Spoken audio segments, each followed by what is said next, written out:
बिस्मिल्लाहिर्रहमानिर्रहीम। आज हम एसिड बेस कंसेप्ट्स की जानिब जाएंगे। लास्ट टॉपिक की जानिब लीवियस एसिड बेस कंसेप्ट्स। आइए उसको डिटेल से डिस्कस करेंगे।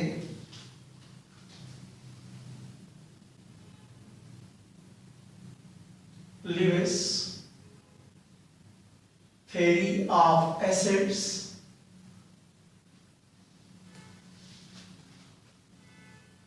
and bases.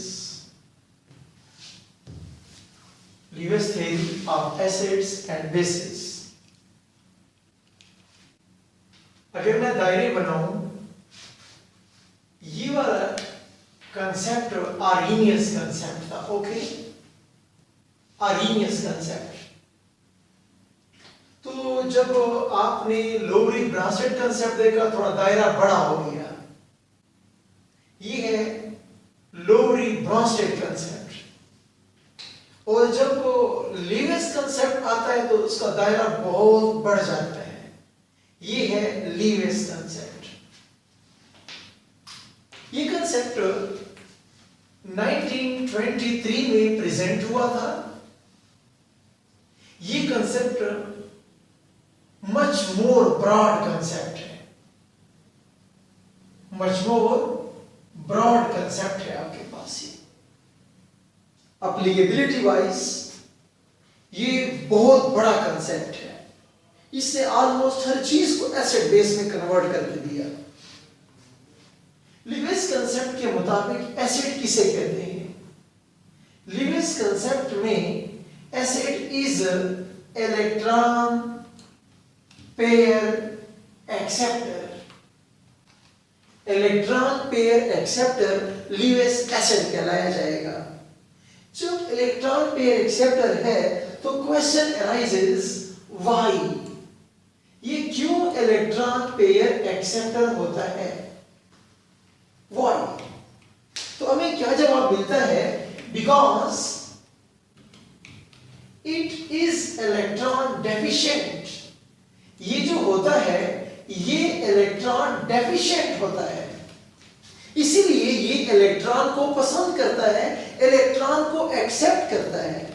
इट मींस हर वो चीज जो इलेक्ट्रॉन डेफिशिएंट होगी वो क्या होगा? वो स्पीशी इलेक्ट्रोफाइल कहलाया जाएगा। और इसका मतलब ये हुआ कि लीवियस का एसिड जो होता है वो हमेशा एक इलेक्ट्रोफाइल होता है।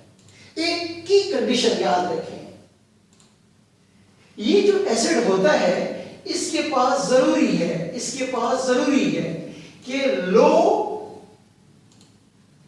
एनर्जी वाले अनऑक्युपाइड ऑर्बिटल इसके अंदर जरूर मौजूद हो। और ओके, जब इलेक्ट्रॉन एक्सेप्ट करेगा, मैं आपसे कोई चीज मांग रहा हूं लेकिन हाथ मेरे ऊपर रखे हुए हैं, तो मुझे आप कैसे देंगे? उसकी एनर्जी भी कम होनी चाहिए ऑर्बिटल की, और ऑर्बिटल खाली भी होना चाहिए ताकि मैं इलेक्ट्रॉन एक्सेप्ट करूं। ओके, तो लीवियस का जो एसिड होता है इलेक्ट्रॉन पेयर एक्सेप्टर होता है। क्यों? क्योंकि ये इलेक्ट्रॉन डेफिशिएंट होता है। जब इलेक्ट्रॉन डेफिशिएंट होगा तो इसको हम इलेक्ट्रोफाइल कह सकते हैं। और एक कंडीशन भी साथ याद रखें कि लो एनर्जी अनऑक्युपाइड ऑर्बिटल इसके पास होना जरूरी है। इसका मतलब क्या है? आइए जरा अप्लाई करें प्लीज। 6A के जितने भी एलिमेंट्स हैं, all these are Lewis acids. Oxygen को देख लीजिए, सल्फर, सेलेनियम, टेलोरियम को देख लीजिए। इनके जेब में 6 इलेक्ट्रॉन मौजूद हैं, इनके पास 2 इलेक्ट्रॉन की कमी है, तो ये के इलेक्ट्रॉन एक्सेप्ट कर सकते हैं। तो छठे ग्रुप के जितने भी एलिमेंट हैं वो लीवियस एसिड्स हैं। एक पॉइंट। दूसरा पॉइंट पकड़िए प्लीज। थर्ड ग्रुप के जितने भी कंपाउंड्स हों, थर्ड ग्रुप के जितने भी कंपाउंड्स हैं जिनकी शक्ल ऐसे हो, ये थर्ड ग्रुप का एलिमेंट है। Let's suppose boron, trifluoride, third group के वो सारे कंपाउंड जिनमें सेंट्रल एटम ने 3 बॉन्ड बनाए हुए हो, 3 2 6, 8 पूरे नहीं है, ऑक्टेट पूरा नहीं है, तो बोरान इज इलेक्ट्रॉन डेफिशिएंट। तो थर्ड ग्रुप के जितने भी कंपाउंड्स हैं, ये देखिए aluminium trichloride, okay, these are the good example of Lewis acids। और देखिए प्लीज बातों को समझिए, ईटा के लिहाज से एक बड़ा इंपॉर्टेंट पॉइंट है tin tetrachloride, tin tetrachloride, silicon tetrafluoride, चौथे ग्रुप के कंपाउंड्स हैं तो आपके सामने है। बजाय अगर आप देखें, silicon belong to fourth group, valence shell में 4 इलेक्ट्रॉन थे, 4 बॉन्ड इसने बनाए हैं, तो ऑक्टेट तो सेटिस्फाइड है। लेकिन प्लीज याद रखें इस टिन और इस सिलिकॉन के पास वैकेंट डी सबशेल में कुछ ऑर्बिटल्स मौजूद हैं, डी सबशेल में वैकेंट ऑर्बिटल मौजूद हैं। तो ये वैकेंट डी ऑर्बिटल इलेक्ट्रॉन औरों से एक्सेप्ट कर सकते हैं। आप चाहें तो आप देखिए, रिएक्शंस देखें, जब टिन टेट्राक्लोराइड को रिएक्शन करवाएं, 2 क्लोराइड के साथ रिएक्शन करवाएं, तो आपके पास बन जाएगा टिन हेक्साक्लोराइड, एक कॉम्प्लेक्स आयन बनेगा -2 चार्ज के साथ। सिमिलरली सिलिकॉन फ्लोराइड से क्या बन जाएगा, सिलिकॉन हेक्साफ्लोराइड -2 चार्ज के साथ। उम्मीद है आपने बात पकड़ ली है कि जो लीविस का एसिड होता है, गरीब होता है, भूखा होता है, ओके। जितने भी पॉजिटिव आयन्स हैं ऑलमोस्ट ये क्या होते हैं, ये लीविस के एसिड्स होते हैं। लेकिन ख्याल करना please, hydroxonium ion, please, ammonium ion are not Lewis acids. Apparently they carry a positive charge, but they have no electronic deficiency.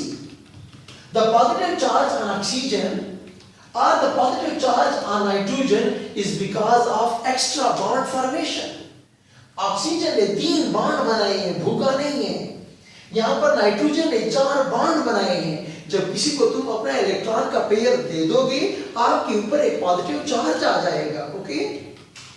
तो आप इन बातों को याद रखिए कि hydroxonium ion, ammonium ion are not Lewis acids, although they have positive charge. These are apparently neutral molecules, BF3 and AlCl3, but they have electronic deficiency. They are Lewis acids. तो जो Lewis acid होता है, ये क्या होगा, इसके ऊपर positive charge भी हो सकता है, ये न्यूट्रल भी हो सकता है। लेकिन की कंडीशन क्या है कि इसके जेब में लो एनर्जी अनऑक्युपाइड ऑर्बिटल होना जरूरी है। अगर एटम होगा तो एटॉमिक ऑर्बिटल, मॉलिक्यूल होगा तो मॉलिक्यूलर ऑर्बिटल, ओके। अब बात करते हैं लीविस बेस से बात करते हैं।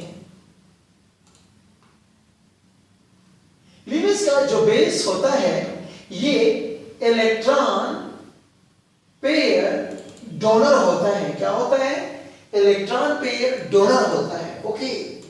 जब इलेक्ट्रॉन पेयर डोनर होगा, it means it is electron rich. जब इलेक्ट्रॉन रिच होता है तो औरों को इलेक्ट्रॉन दे सकता है। तो लोगों, इसको हम क्या कहते हैं, इसको हम बोलते हैं न्यूक्लियोफाइल, ओके। ये हमारे पास क्या हुआ, न्यूक्लियोफाइल हुआ, इलेक्ट्रॉन रिच हुआ। अब यहां पर भी एक शर्त सुनिए, बेस जो भी हो इसके लिए एक शर्त है हमारे पास। क्या शर्त है कि इसके पास क्या हो,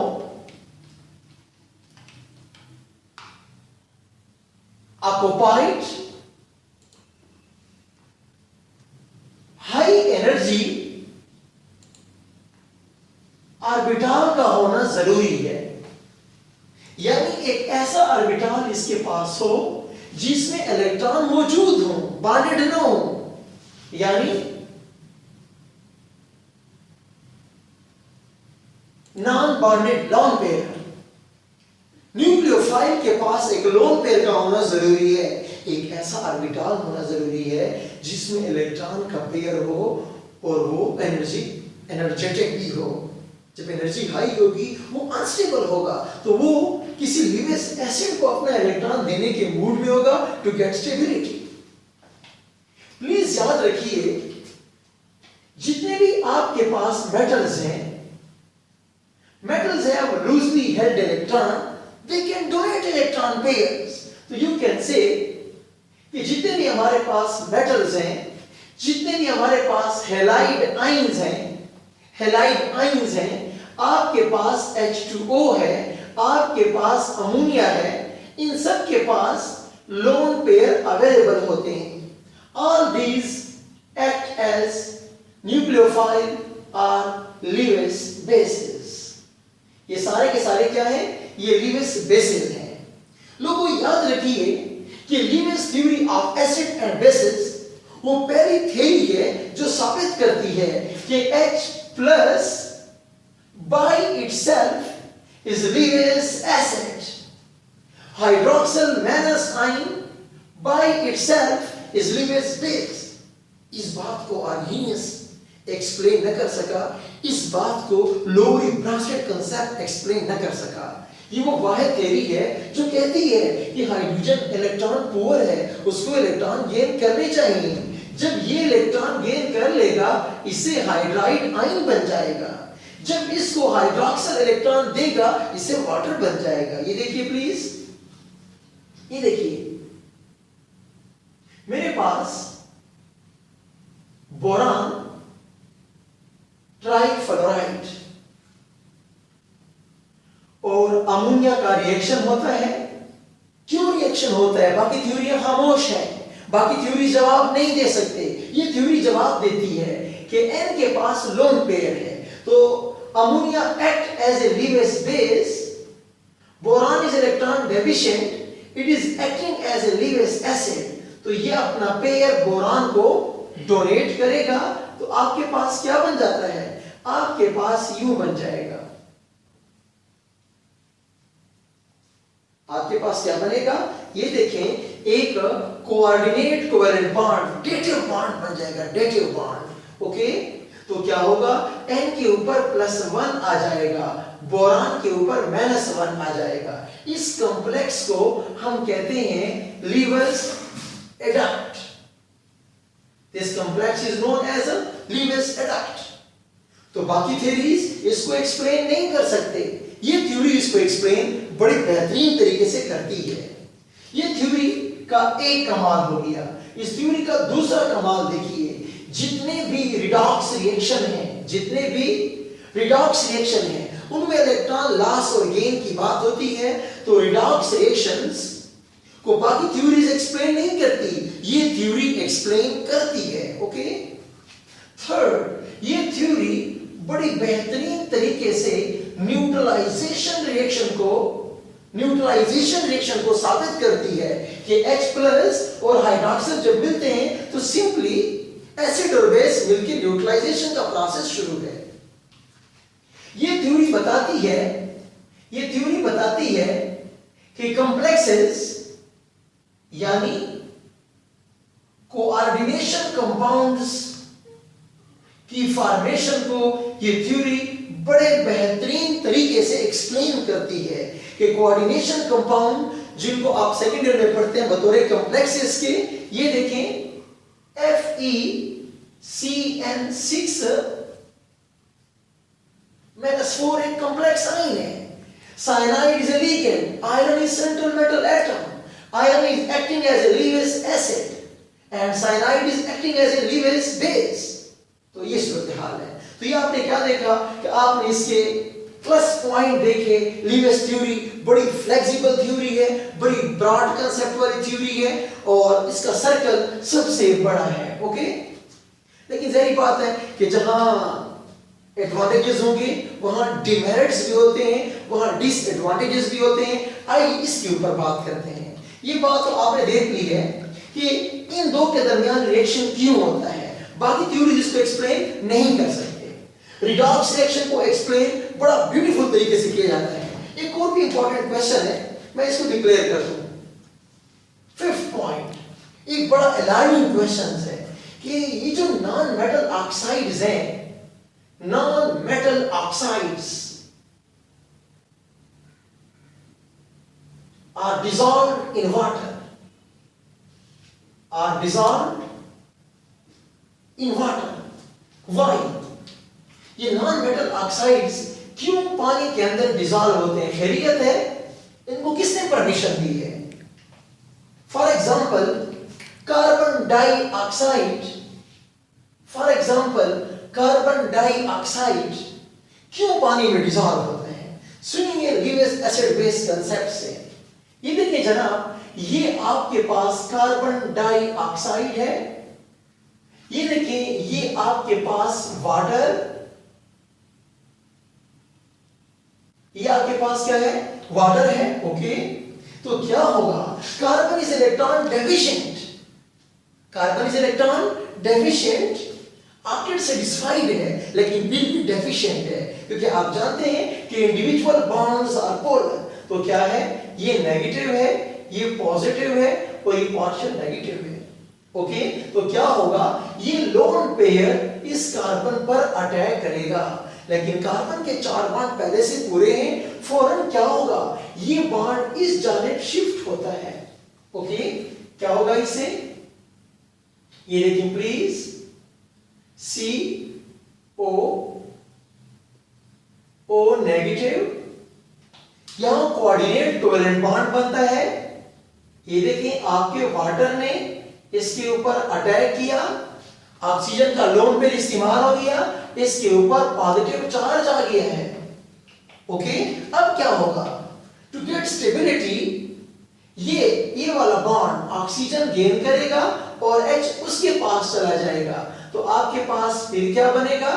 आपके पास बन जाएगा कार्बोनिक एसिड। आपके पास क्या बना? कार्बोनिक एसिड बनता है। तो आपने देखा कि CO2 वाटर में डिसॉल्व क्यों होता है, SO2 वाटर में डिसॉल्व क्यों होता है, और बाकी सारी थ्योरीज खामोश हैं।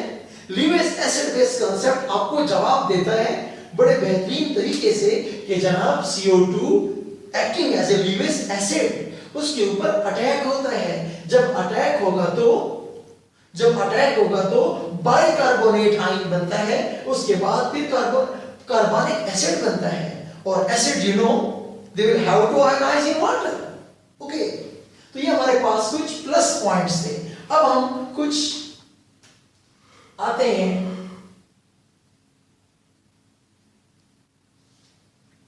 ड्रॉबैक्स की जानिब, डीमेरिट्स की जानिब आते हैं जनाब। हमारा पहला क्वेश्चन, पहला पॉइंट हमारे पास क्या है कि लीविस, जरा समझने की कोशिश करें प्लीज, कि लीविस एसिड बेस की स्ट्रेंथ कैसे मालूम करें? तो यहां पर आपके पास लीविस थ्योरी खामोश है, इनके स्ट्रेंथ को हम एक्सप्लेन कर सकते हैं। हार्ड एसिड है, हार्ड बेसिड है, शॉक कंसेप्ट इनको काफी सपोर्ट किया है। फिर आपके पास न्यूक्लियोफिलिसिटी, इलेक्ट्रोफिलिसिटी वाला कंसेप्ट, यहां से भी हम काम कर सकते हैं, लेकिन लीविस ने ये काम खुद करके नहीं दिया कि हम स्ट्रेंथ को कैसे एक्सप्लेन करें। और ये भी पता हो हमारे पास इसके स्ट्रेंथ को एक्सप्लेन करने का कोई एक पैरामीटर नहीं है, कई पैरामीटर्स हैं। आप जानते हैं कभी वो न्यूक्लियोफाइल बन जाएगा, कभी वो बेस बन जाएगा, लीविस यहां पे खामोश खड़ा होता है।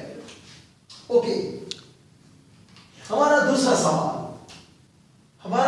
सवाल कि ठीक है लीविस साहब, you are very good in explaining neutralization reaction, we believe. Okay, ये देखिए बिल्कुल हम मानते हैं H2O बन जाता है, लेकिन जनाब जब हम बॉन्ड देखते हैं H प्लस और OH माइनस के दरमियान यहां पे कोवेलेंट बॉन्डिंग होती है, जबकि आप तो clear cut coordinate covalent bond की बात करते हो। यानी लीविस का हर एसिड और बेस जब मिलता है कोऑर्डिनेट कोवेलेंट बॉन्ड बनाता है, जबकि न्यूट्रलाइजेशन के प्रोसेस में कोई कोऑर्डिनेट कोवेलेंट बॉन्ड नहीं बनता। लीविस जवाब दीजिए, लीविस खामोश है। तीसरा पॉइंट, ये जो कोऑर्डिनेट कोवेलेंट बॉन्ड होता है, ये जो कोऑर्डिनेट कोवेलेंट बॉन्ड होता है, इसकी फॉर्मेशन क्या होती है? ये स्लो प्रोसेस होता है। इसकी जो फॉर्मेशन होती है ये स्लो प्रोसेस है, जबकि हमारा एसिड और बेस जब रिएक्शन करता है न्यूट्रलाइजेशन के प्रोसेस में, ये बड़ा फास्ट रिएक्शन होता है। जवाब दीजिए, जवाब नहीं है। फोर्थ पॉइंट पे आते हैं। आप जानते हैं एसिड catalyzed